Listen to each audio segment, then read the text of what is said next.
Afrobeat lovers, welcome to the Afrobeat guide.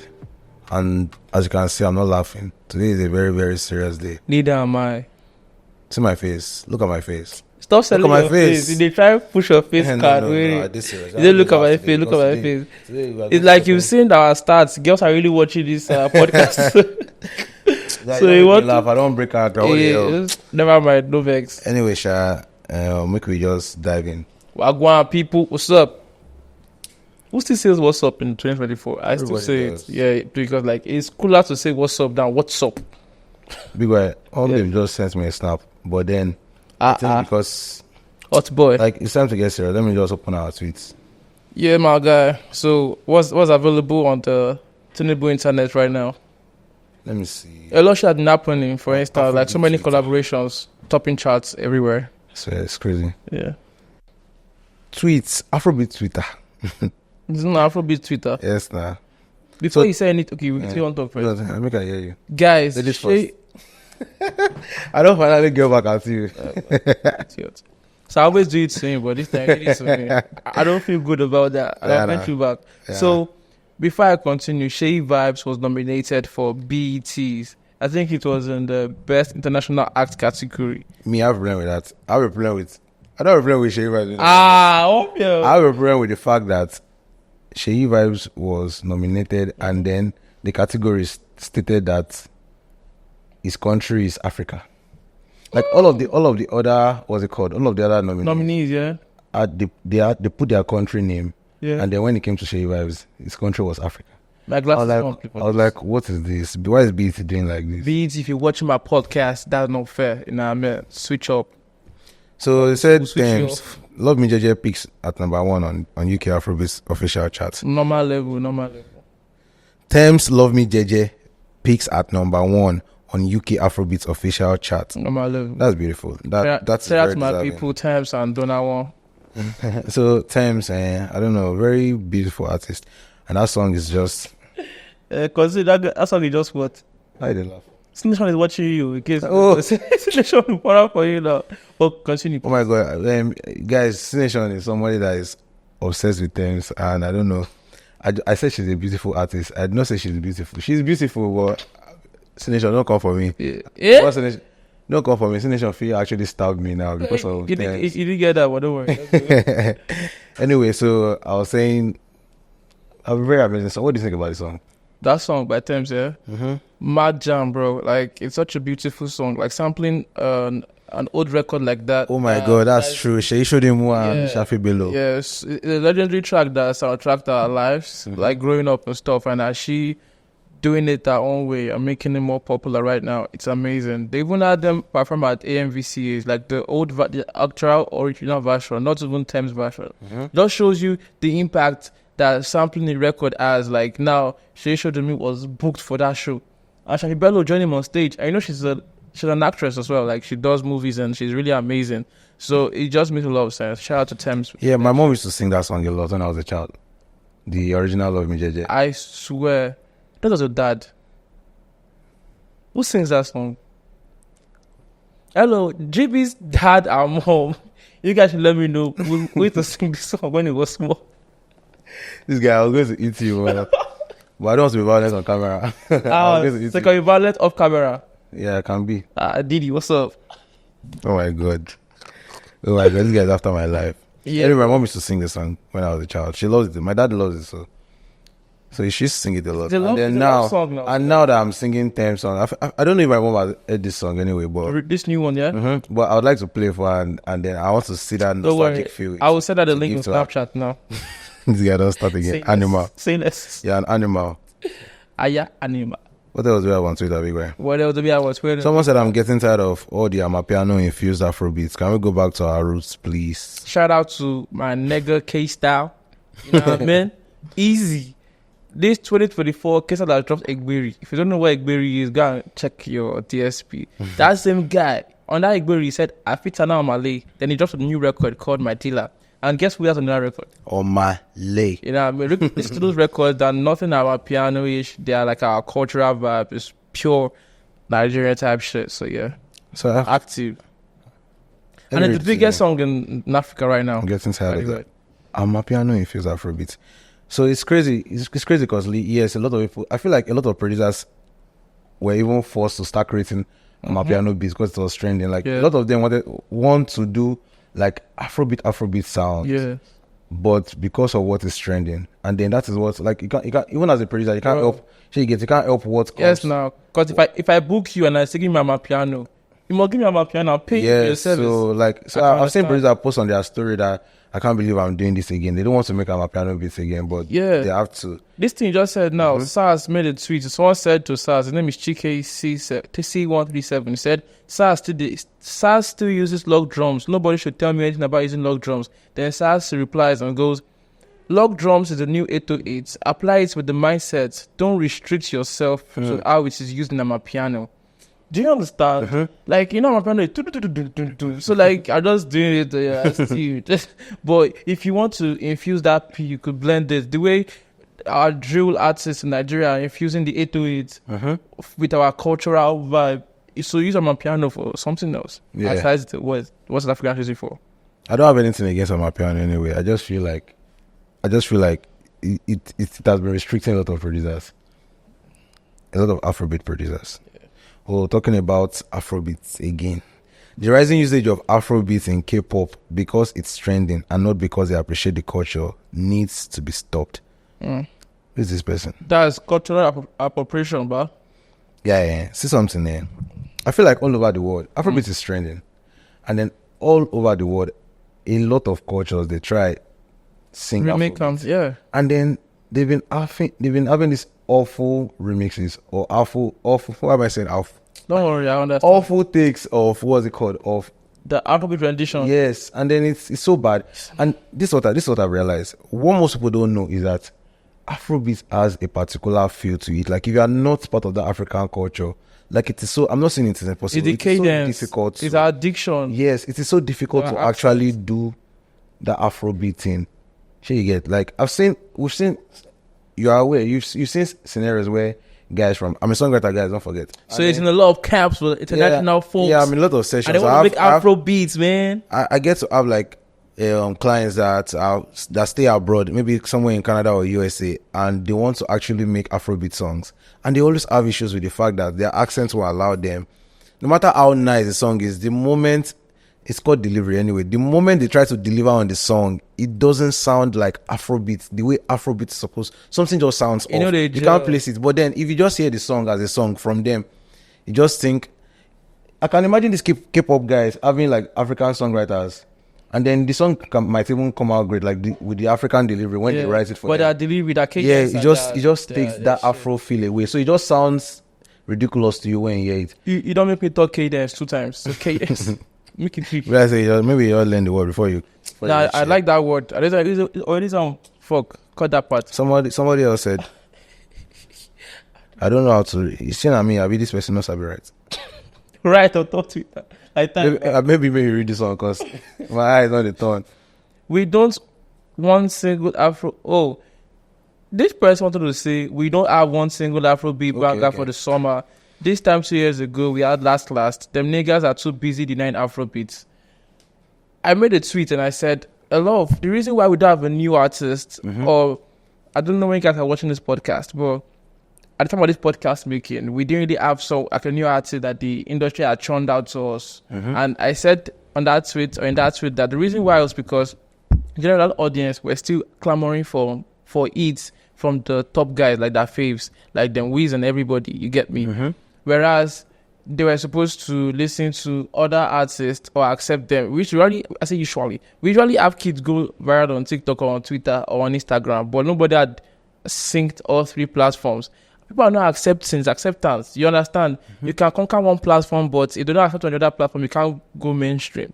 It is a people issue, and you see that tweet is a confirmation. They are still waiting for Burna, Wiz, and One Day and all these big dogs to give us a summer hit, whereas a young kid could give you that summer hit. There are so many young. Why don't you want to accept that person's hit song? Waiting for so many young kids doing great music. Still drop. And that is one of the reasons why we are doing this, so that we can actually bring these young kids, not necessarily young, as long as the Afrobeat song with sweet.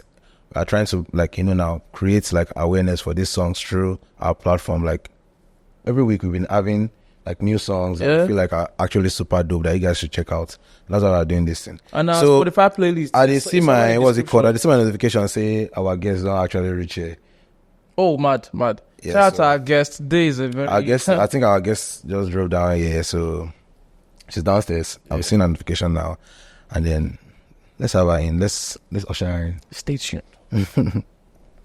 Bigo is always pressing his phone. Bigo has a trademark of pressing his phone on this podcast, by the way. In big way. I'll have a segment called Viral Tweets, hosted by your own Bigo. Is there a law that can use to punish Bigo for pressing his phone on podcast? Bigo, this is wrong. Yeah.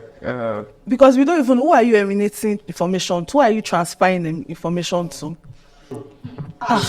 True. I think they're right. You can't be doing this. Drop your phone. I just want to have to drop my phone. So if I text me right now, you know why I never felt your text. Guys, we're talking about royalties and contracts today.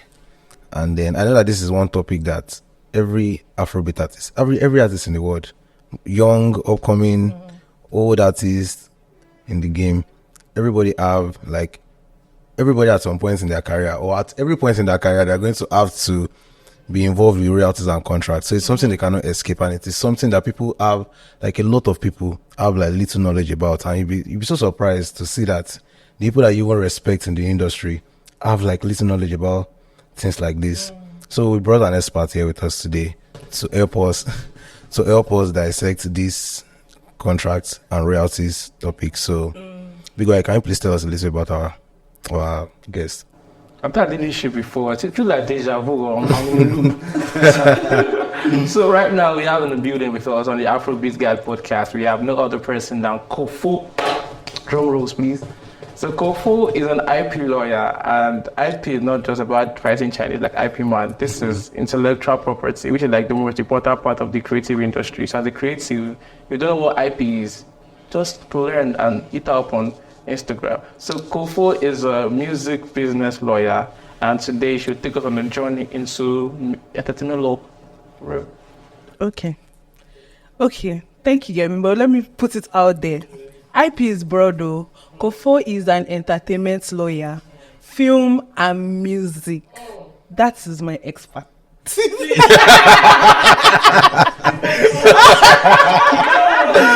Oh my god! Oh my god!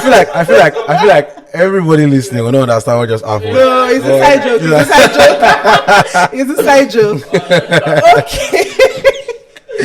Oh my god. So like Yemi rightly said, I'm the guy. So the legal guy behind, contracts, ensuring that you're getting your royalties, ensuring that everything is being sorted, ensuring that you're getting paid for your work.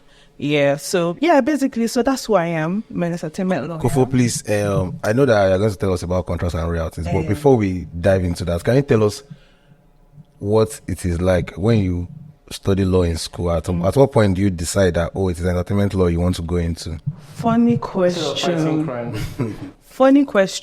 I think that I just found myself in the industry.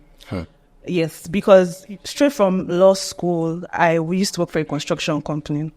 And then I just see this record label that wants an entertainment lawyer. And because of the extra cash, and I was like, okay, no, make I go there now. And that's how I found myself in one of the biggest record label. But I'm not going to disclose. Should I disclose? I feel you should now. Okay, now. That's how I started working for Keycard. Nice. I don't know what Keycard is. You should know who Omande is. Of course. Of course. And that was like my introduction into entertainment law. Funny story. At some point, the thing scattered my head because I was so used to structures. And guess what? Entertainment industry. You know how creatives can be now. So, structure not today. I had to go to the bank. Is that like a general thing or like an Afrobeat or an African industry thing? The structure thing, not... I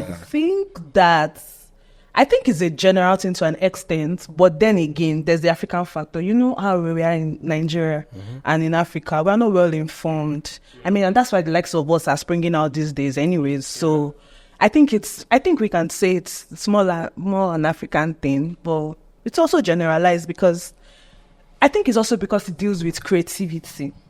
And so much so you can't really put value creativity, so to speak, compared to nothing is fixed. Shares exactly, or commodities and shares that you can. Yeah, so it's more like we are winging it. So that's. I read I use the word wing like several times today. I think yes, you've been saying wing. I think I'm going to pick that slang. I'm winging this. But yeah, that's pretty much it. That's how I found myself in the industry. But entertainment lawyers in the industry, in the Afrobeats industry, are they scarce? Right now, I don't think they are scarce anymore. There are a lot of people springing up, to be very honest, because now, I mean, Afrobeat is the new thing here. Music is the new thing. Entertainment is the new oil, I dare to say. And so there are a lot of, even though they were not there as at 10 years ago, 5 years, there are a lot of people now that are really coming up and are really, there are a lot of lawyers out there now that are really coming up. Although I think it's still a bit limited, we could have more lawyers, but regardless, I think that there are a couple of people that are already coming up in this industry and all. Yeah, the reason I'm asking the question is because there are so many people that have like very little knowledge on what is going on in the industry, how to do this, how to handle this part of the industry, especially. They don't know what to do. So I feel like if the reason is probably because there's scarcity of lawyers. I think also because most of these people, aside from that, most of these guys, they don't even want to pay the lawyers that are billing. Yeah, that's a major factor. So and then again, there's also there's this conception that they have in their head that the lawyers will be expensive. Trust me, it's entertainment. And if a lawyer that is in the entertainment industry would also, of course, understand the creative aspect of it and will understand when a market will potentially sell. Do you understand? So it might not be selling, so to speak, or I mean, you know how this thing works. There's also grace in this whole, in this our music. But then again, the lawyer that understands the creative aspect might not necessarily want to collect money from me from the very beginning and all of that. So these are the kind of things that this up and coming artists should even understand to start with. So they have to be with somebody that understands the passion of the industry, and it's not just all about the. But yeah. Did you hear what you said? The second part. Do something about it. Okay. Director, please make sure that part is inside. Okay. Yeah, so like right now, most of the songs on the charts are top being charts right now, collaboration. Yeah, I actually saw top 10 when I saw that it was just about 2 songs that don't have collaboration. Like top 50, like everybody collaborates, even in the world. Although we're used to having like rappers collaborate on a daily basis, but like overseas. But in Nigeria, Afrobeat, and then in Afrobeat, we always have seasons like trends. Sometimes it's EPs that are trending. Sometimes it's 2-pack singles. Right now, it's collaborations. You see Omale and K-Style. You see Miz and Davido, Victoria and Ashake, Sheyi and Mayasta. And for instance, Mayasta's album, she still has more collaborations to swinging. And then JB, you were showing something the other day. Davido. Yeah, so Davido actually came on an interview and he talked about how Techno wrote Eve for him at the point where he wasn't having any hit song. He said he has not had any hit song that year. At that time before Eve came. And then Techno was trying to reach out to him. Techno was calling him like, bro, I get one hit song for you. He was speaking in Techno's voice. I get one hit song for you. And Techno, he was in a club at some point, and Techno had to go and drag him somewhere like that. Like, bro, he recorded the song, and then Eve came a banger. So, so that's our crazy collaboration. Collaborating with David, not as a singer or like as a songwriter, but aside the glitz and glamour with these guys chilling in clubs and doing music videos, there's a part where they clear this music. So like for these guys now, is it in this music creating process? Is it possible to record a song? Like me and GB record a song now, and I just without GB's knowledge, I don't drop it next week. Of course, it's not possible. You be thief. But to be honest, right? You know, music is creativity, right? And so most of the times when you see this artist in the studio, sometimes they might not even have a prior knowledge that this song is going to bam. Literally, most times you see these guys in the studio, they're just recording, and then they are just like, oh, you know what, this song and all of that. So usually, at what point do you even decide that you want to put things down in writing? I think it's not usually easy to have it before the song is made. Let's be honest, because we don't even know how far it's going to your go. Contribution in the song, too. Or your contribution in the song. But as soon as that song has been made, there's already a right. There's something called intellectual property, copyright. It's already on that song. So you need to sort out the paperwork immediately. And then what do you even mean by paperwork? Let's take this If for example. Who produced If? Do you know? I can't remember. But then, let's take If for example. This guy, Techno, he wrote If, right? Yeah. So there must have been something called the songwriter agreement. Yeah. And this agreement basically deals with the composition side of things. Okay, so before we go deep into that, I think it's important to put out there that for every song that you hear, there are two sides to it. There are two copyrights to every song that you hear. I'm going to know these things. And the reason why you need to understand copyright is because you need to understand how you're going to be earning. So if I'm saying there are two copyrights to every song, it means that there are two ways you can make money for every song that comes in. Now, the songwriting part of it falls under something called the composition side of things, which a lot of people call publishing side of things. So that would have been there would have been the songwriter agreement between Davido and Techno, where they will share percentages and royalty splits on how they are going to share the royalties. They are the publishing side of the royalties that comes from If. So yeah, there will be a songwriters agreement. Then again, it depends. Davido can pay for Techno service as a songwriter. It depends on their agreement. And Techno can also decide to get a percentage in the master side of things. Yeah. But then again, I mean, I think the idea behind getting a percentage in the master side of things is that, I mean, your copyright in the composition contributed to the master. Yeah. So there's the idea that, okay, I also want to get, because, I mean, the song without the lyrics, I mean, the melody without the lyrics, I mean, it doesn't sum up to the song that all of us are listening to. So I think that's usually the idea behind songwriters trying to get a percentage from the other side of the song, which is the master that we all listen to. Yeah. So yeah. So let's say I still, because I'm a thief, and I still go ahead to release that music without GB's knowledge. Is there a way you could arrest me or take down the song legally, or what can you do to ensure you handcuff me? Okay, so I mean, that you're thief-free. Pardon my English. It's called infringement. That's what it's called. It's called a copyright infringement, and there are different ways, especially in Nigeria, which you can implement copyright. So in Nigeria, does it work in Nigeria? Is it active? It does, now they've even revised the Copyright Act. We have, so before now, the Copyright Act did not cover digital recording. There were no DSPs and all of that. But now they've been able to, implement things like issuing a takedown, reporting to collecting rights societies and all of that. So, I mean, if there are songs there that are infringing your copyright, you just need to notify your distributor and all of that. And then they send the takedown notice, and these songs are taken down. People are in trouble. I've learned something. These songs are taken down so until you resolve it, basically. So, yeah. So, Kofo, you're talking about percentages earlier. Yeah. I would like to know, when creatives come together or talents come together to actually create a song, do they wait until the song is complete, or when they meet to discuss, let's make a song, is that when they should actually know what percentage they should have? At what point should they know what percentage to share? Okay. So, I mean, I think this depends on how many people come together to even create the song. Okay. So, usually, I mean, it's the artist and the producer, right? Usually, sometimes, because the artist can also be the songwriter, the producer can be the one writing the lyrics, because these days all of them are, I mean, they are songwriters. The producer is also a songwriter anyways. Yes. So, but then I think once the song has been created, an IP has been created, it's at that point that you even know your level of contribution for you to now decide, okay, you know what, this is how much you're taking. But ideally, it's usually 50-50. So if there's an artist and there's a producer, they share the percentage in the composition 50-50. Don't forget I said that there are two parts to a copyright, and the composition side covers the beat, the lyrics, the melody.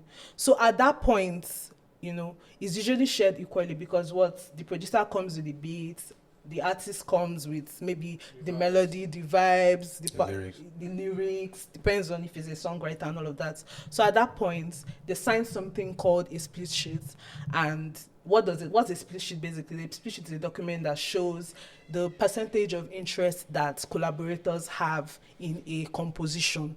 So ideally, if it's an artist and a producer, it will be a 50-50 percentage on splits. Yes. So I mean that's really it. So like I said, once the copyright has been created, because it might be hard for you to know percentages before the work is out there. But before it is released, I always advise that you should clear, because guess what? When the song is out there, you find out that anything now goes. Because at this point, you're trying to clear, right? But you're also trying not to maybe lose money that's gone to promotion and all of that. So make everybody sign split sheets. Yeah, so the producer and the artist will have to sign a document called split sheet, like I said. So, I mean, that's just it basically. And if there's a songwriter... I was going to ask. Yes. So if there's a songwriter now, so guess what? There are now more people involved in the process. So usually, a lot of things come to play. But sometimes, the artist sometimes shares its percentage with the songwriter. Or if there's an understanding between the producer and the artist and the songwriter, they can decide to try and see how they can split it equally. But of course, somebody will still have a bit more, because you can't share. If there are 3 people, for instance, now, it won't be easy to share the split equally. But most of these things are negotiation. You don't get what you deserve. You get what you negotiate. That's one popular phrase I've learned in this Afrobeats industry. Exactly. So a lot of it, they are just negotiations. Yeah. Also, to add to what she said, from the label point of view, as an artist or a creative, I don't think it is right for you to, like during the session or before the session, to start dragging for percentages, because nobody even knows what the fuck your contribution will be to it in the first place. So you need to wait till when they mix the song and they want to release. That's why they don't want anybody where to release music without letting you know. Exactly. Yeah, so but don't go to session and we say, Alpha, Ashake, but this my song I want to write for you now. They no go listen to you and they will not fuck with you anymore. Take you serious. In fact, when you're working with young guys, when you're working with as an upcoming artist, when you're working with other upcoming artists, you feel like when people hear that, you're collecting that, people are collecting percentage, so they go into rooms expecting that they will discuss with the person that, this is my percentage. So I feel like they should be open to working first. Yeah. And then when you are done, that's when you now decide that, I contributed first verse, I contributed 7 lines here. So that will now determine how this. And I think this is where, having guidance also comes in. Being a creative, you might not necessarily understand the business aspect of things. And it might be expensive for you to even get like a manager or something, but you should definitely have somebody in your corner that understands the business aspect of our podcast. Exactly. So you should definitely have somebody in your corner that can help you to negotiate, because guess what, you don't even want to salvage the relationship you have with these other people. So if there's like a third party that can help you to negotiate, so you know that the negotiation aspect is between the third party and the other person's third party. Exactly. So between both of us, we don't get problems. Yeah, sometimes critics even get emotional. Like when they are negotiating, you get emotional, start cursing each other out. Like, so bro, if you give me this amount, and then it turns to fight. Exactly. And it shouldn't be. There should be somebody that understands the way these things work. Your business manager, your lawyer, depends. Because a lot of lawyers double as managers sometimes. So. Kofa, I have one very serious question I want to ask you. Bring it on. And then this question is about artist and label relationship. Yeah. So how do artists actually know what to sign, what not to sign, when they actually have relationships with label, when they're about to maybe sign a contract? Because labels meet artists and then they offer them certain things, and then a lot of times you just see artists just penning down certain things, and then they don't understand what it is. Yeah. So how do you think artists should actually go about this? So you see, this question I just asked me is very deep. But we need to really understand the dynamics that, works or how it plays out. For instance, is this artist up and coming? Does he have a leverage? Has he started producing songs? Or rather, does he have songs that are out there that are probably doing the numbers to an extent? What's his branding like? So these are the things that, influence the kind of deals that you sign. So, for instance, if I'm using an up-and-coming artist, as an example, usually maybe the artist doesn't even have a leverage. Maybe he hasn't. Maybe he's good. Maybe he's creative, but there's no song. Nothing is viral. Just potentials. He has potential. So this kind of person would, of course, have a lawyer, even if he's not a lawyer that will collect money, or he has to be somebody that believes in you. But basically, I would advise such a person to ensure that whatever contract that is given to him is perused by a lawyer. Now, if you cannot afford a lawyer, there are some clauses that you should be very, there are clauses in agreement that you should be very concerned about. For instance, you want to understand who owns your masters. Of course, it's the label that will own the masters, because they are going to be paying for, yes, exactly. So they are going to be the one. But then again, you need to know how you are going to be getting your royalties. So even if you don't own masters, you should be able to earn from your song. I mean, you should be able to earn from your copyright, even if you don't own it. So what percentage goes to you? How long are you signed to this label? Are they taking, if you have some songs before, are they going to own those previous songs? Yeah. If you are giving it to them, are you giving it to them for life, or are you just licensing it to them for a period of time? You know, these are the kind of questions that you need to, you know, be very educated on. You need to know, you know, they are very important kind of stuff. You also need to understand the publishing aspect. You know, I also said there are two copyrights. So do they own your publishing, or are they just interested in your masters? But of course, there's no label that will give you money, especially when you're up and coming, and they will not negotiate publishing, because exactly, so they want to get a percentage in publishing. So, but these are the issues. Then there's also something that, you know, is very important, is your name and likeness. So, do the label register? Do they register my name, my artistry name? Do they register it under the label, or is it my name? Because, guy, I think that was what happened to Kiss Daniel that time. Yes. Exactly. And then he had to change his name. He had to change it twice. So who owns? So you need to understand there's something called a name and likeness clause. So you need to understand, is it registered under my name? Or if they are even going to register it for you, is it an advance? Are they giving you money to register, and then they'll recoup it from your royalties? I think that is something that you should really, you know, it's very, very important, because guess what? By the time you blow now you get your name. So you need to be very, very careful. But there's one thing I'll put out there. You definitely, as an up-and-coming artist, you will lose some to win some. That one, a normal thing. You will definitely, because guess what? By the time let's say you blow now from that recording deal, the next kind of contract you are going to enter, you already have leverage to an extent. So what you'll be negotiating will be better. But you should be just very wary about signing long contracts. Long contracts is a no. Of course, these guys will also want to get their money back when they invest in you. But they should, but they should get royalties from what you've already given to them or something. But that very long, when I mean long, when they start to tie your term to album release, maybe there's no definite years, for instance, like 4 years, but they are telling you that after releasing 3, what if that album they don't release them for 20 years? You go dead, yeah. True. So those are the issues. Yeah. So yeah. So Kofu, if an upcoming artist is trying to equip themselves with the right tools or knowledge to navigate this industry, like how best can they do it? And aside upcoming, there are even some established guys that don't even know shit. So how can they equip themselves basically? See, everything is online. Apart from even being online, I mean, this is already like an avenue.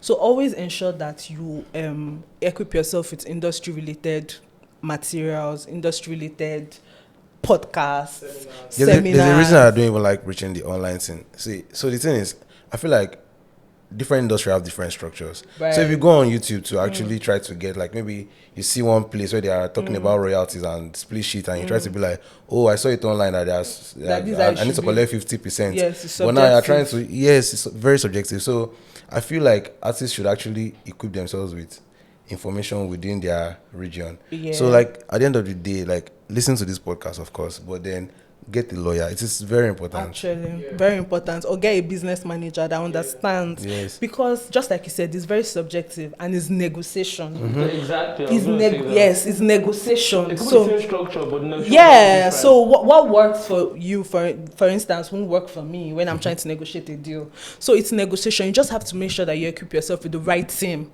once you're starting up. you need to ensure that you have the right team with you. But of course, I would also advise that you understand the basics, like the copyright thing, understand the basics of, okay, how am I supposed to earn? Who do I register with? What performance right organization do I register with? Those little things. How do I get my money? Just subtle things. Those things are universal. You might not understand the negotiating aspect of things, but you need to understand how your copywriting, your work creates income. Even if you don't even understand it, you don't have a deep knowledge of it, you should sparingly, know one or two things. On LinkedIn or Instagram as a consultant. Yes, it's Kofoworola Eze on LinkedIn. So on LinkedIn, it's Kofoworola Eze. And on Instagram, it is Kofo_Folashade. You guys can hit me up. I mean, I'm there to, answer all your questions. I'm there to assist. I'm there to ensure we make money. Exactly. Yeah. And before you go, a friend of mine in the US sent me a gospel song like last year. She was asking me, Alpha, big guy, this thing they cleared it. And I'm like, do they clear the gospel industry is another scam of his own. Don't let us even go there. In the name of God's scam. Guy, it is the business aspect of it is another scam of his own. Because, I'm a Christian. But there's also the part of a lot of people hiding under the pretense of being inspired by God and all of that, and then they feel like, oh, this inspiration that comes from God can share inspiration or something like that. You get what I'm trying to say? So that way they don't want to sign agreement. They don't want. So how then do you earn from your song? These are the controversies surrounding gospel industry. But I don't want to go there too much, but in fact, I feel like this particular topic is so deep that if we just keep talking about it, we're not going to finish. We will not leave it today. So if you guys have questions, just hit Kofo. Shout out to Kofo for joining us today on the Afrobeats Guide podcast. It's been an honor having you educate us. Thank you guys and educate the general public. We have viewers in Amsterdam, Uganda, California. Be like say you like this Amsterdam thing. Yeah, big guy like Amsterdam. Guy, you're not supposed to this country. Gee. So the parts of this intellectual property and contract of royalties will be shot in Amsterdam. Okay. Everybody is sponsored. Thank you for joining us. You're welcome. Thank you guys for having me. Yeah. Sure. This time, this guy called JB Cruz is gonna play the song of the week. My nigga. Wait, who played song of the week last week? Not be me. It was. I don't remember. I can't remember. So why you can't talk this time? Like say. I said it first, bro. Just fucking do it, man. Song of the week is no other song but My Dealer, K-Styles, and Omale. Where do I start from? Start from the top. Let's be honest. I feel like K-Style has actually given us two of some of the best Afrobeat songs I've heard. Not just this year, but ever.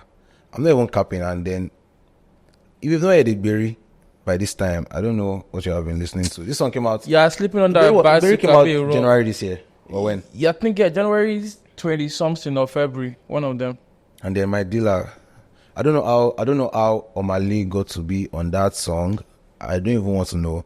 But that song is just a beautiful song. And then the outro. You see that outro? You see that African? Oh my God. Yeah. By the way, the producer on that song, his name is David. Very beautiful producer.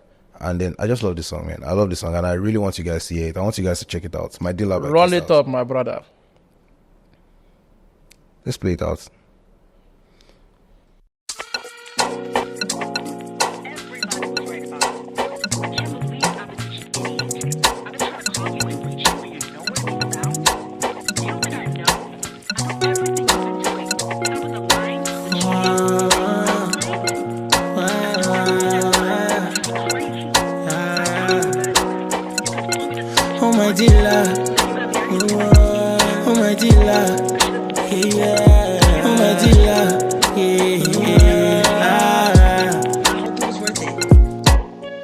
For this bad economy, and this money when they try to economy. I tell her say I no go fit to let them bother me.